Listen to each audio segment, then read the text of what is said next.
tu ni kuomba vile mnaongea rais akiwa hapa, hata akitoka muendelee kuzungumza the same way.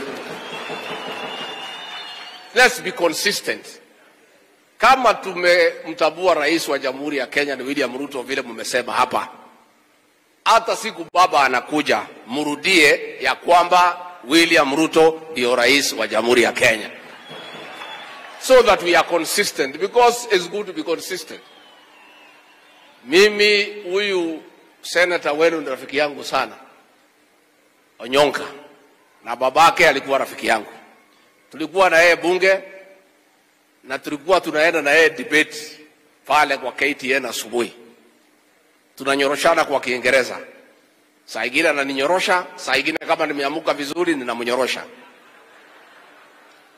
Na baada ya sisi kufanya debate na yeye pale, tukienda break, ananiambia ati watashinda sisi.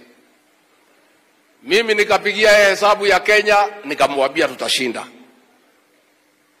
Akaniambia hatuwezi shinda. Wale wako na system, wako na deep state, wako na Matiang'i, wako na Kibicho, hakuna vile tunaweza shinda. Mimi nikamwambia nimetembea hii Kenya na ile lugha mimi nasikia kwa raia ya kawaida. Huyu William Ruto, huyu mtoto ya kuchunga kuku, hii kijana ya Sugoi atapita na hii kitu. Sasa bwana Onyonka, mimi nataka nikuambie leo, hata hii inakuja, hii itakuwa namna hiyo, na utaniamini kwa sababu nilikuambia. Sasa nyinyi watu ya hapa Gusii, tafadhali, nyinyi ni watu ya kujenga. Serikali ndio yenye kujenga.